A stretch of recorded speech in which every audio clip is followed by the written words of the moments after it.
مذاکرات کا امکان اب بھی باقی ہے۔ موجودہ حالات میں امریکہ سے بالواسطہ مذاکرات بے سود ہیں۔ ایرانی وزارت خارجہ کے ترجمان کی پریس بریفنگ، کہا عالمی برادری اسرائیلی حملوں کو روکنے کے لیے اقدامات کرے۔ اسرائیلی جارحیت بین الاقوامی قوانین اور روایات کی کھلم کھلا خلاف ورزی ہے۔ سلامتی کونسل کو فیصلہ کن کردار ادا کرنا ہوگا۔ اسرائیلی حملوں کی حمایت کرنے والے جارحیت میں برابر کے شریک ہیں۔ ایران کا اسرائیل پر ایک اور بڑا حملہ، 100 کے قریب بیلسٹک میزائل داغ دیے۔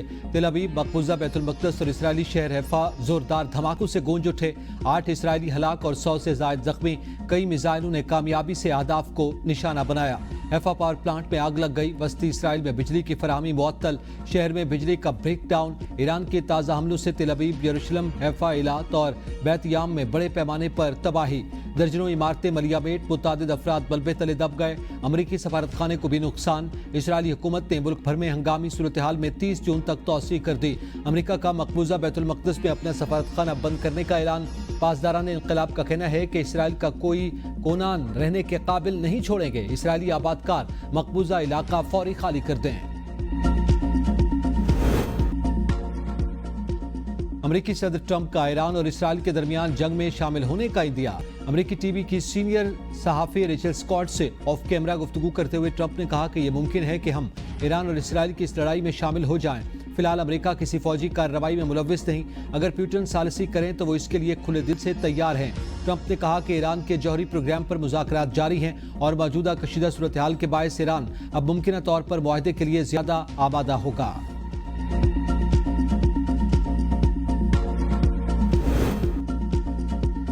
اسرائیلی وزیراعظم نیتن یاہو کہتے ہیں کہ ہم نے اصفہان ری ایکٹر اور نتنز جوہری مرکز کو تباہ کر دیا۔ ایرانی قیادت کا کامیابی سے نشانہ بنایا۔ خفیہ معلومات ہیں کہ ایران حوثیوں کو جوہری ہتھیار منتقل کرنا چاہتا ہے۔ جوہری مذاکرات ایران کی یورینیم افزودگی سے دستبرداری پر ہی کارآمد ہوں گے۔ ایران ہمارے حملے سے حیران رہ گیا۔ اسرائیلی کارروائیوں کے نتیجے میں ایران میں حکومت تبدیل ہو سکتی ہے۔ اسرائیل کی جانب سے ایرانی سپریم لیڈر خامنئی کے قتل کا منصوبہ بنانے کا انکشاف۔ امریکی صدر ٹرمپ اسرائیلی منصوبے کو ویٹو کر دیا۔ اسرائیل کے تہران پر حملوں میں پاسداران انقلاب کے انٹیلیجنس چیف محمد کاظمی اور ان کے نائب جنرل حسن محقق شہید۔ اسرائیل کا ایران کے شہر مشہد میں ریفیولنگ جہاز کو نشانہ بنانے کا دعویٰ۔ مشہد میں امام علی رضا علیہ السلام کے روضے کے عقب سے دھوئیں کے بادل اٹھتے دکھائی دیے۔ اسرائیلی حملوں سے تہران کے وسطی علاقے میں واٹر پائپ لائن کو شدید نقصان پہنچا۔ اسرائیلی حکام کا کہنا ہے کہ تہران میں وزارت دفاع کے ہیڈ کوارٹر سمیت 40 اہداف کو نشانہ بنایا۔ ایران کے پاس خطرناک ہتھیار ہیں جو اسرائیل کو شدید نقصان پہنچا سکتے ہیں۔ ایران پر حملے جاری رہیں گے۔ خامنئی ہمارا نشانہ ہے۔ ایرانی وزارت صحت کے مطابق اسرائیلی حملوں میں اب تک 224 افراد شہید ہوئے، جن میں 14 ایٹمی سائنسدان اور 20 فوجی کمانڈر سمیت 90% عام شہری ہیں۔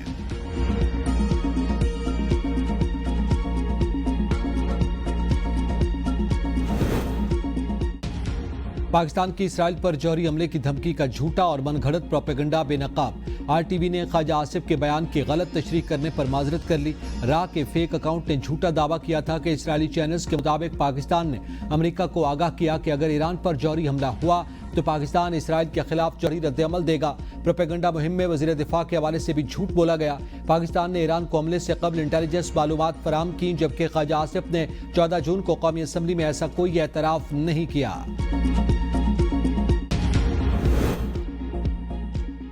پنجاب کا آئندہ مالی سال کا 5300 ارب سے زائد کا بجٹ آج پیش کیا جائے گا۔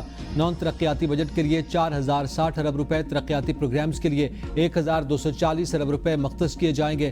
بجٹ میں 3132 ترقیاتی اسکیمیں شامل کرنے کا فیصلہ جاری۔ اسکیموں کے لیے 535 ارب 98 کروڑ روپے مختص کرنے، نئی ترقیاتی اسکیموں کے لیے 470 ارب 62 کروڑ رکھنے کی تجویز۔ پنجاب ایئر لائن کے قیام کے لیے 1 ارب روپے رکھنے کا فیصلہ۔ اسپیکر ملک محمد احمد خان کی زیر صدارت اسمبلی اجلاس دوپہر 2 بجے ہوگا۔ وزیر خزانہ پنجاب مجتبیٰ شجاع الرحمان بجٹ پیش کریں گے۔ وزیر خزانہ پنجاب مجتبیٰ شجاع الرحمان نے کہا کہ آئندہ مالی سال کا بجٹ وزیر اعلیٰ مریم نواز کے ترقیاتی ویژن کا آئینہ دار ہوگا۔ بجٹ میں کوئی نیا ٹیکس نہیں لگایا جائے گا۔ سینئر صوبائی وزیر مریم اورنگزیب کہتی ہیں پنجاب میں 13 ارب روپے ٹوٹل بجٹ صفائی ستھرائی کا ہے۔ عید کے 3 دنوں میں 30 ارب روپے خرچ کر دیے گئے۔ سابق وفاقی وزیر فواد چودھری کی اے ٹی سی لاہور کے باہر میڈیا سے گفتگو، کہا اس طریقے سے پیسے لگائے جا رہے ہیں جس کا کسی کو پتہ ہی نہیں۔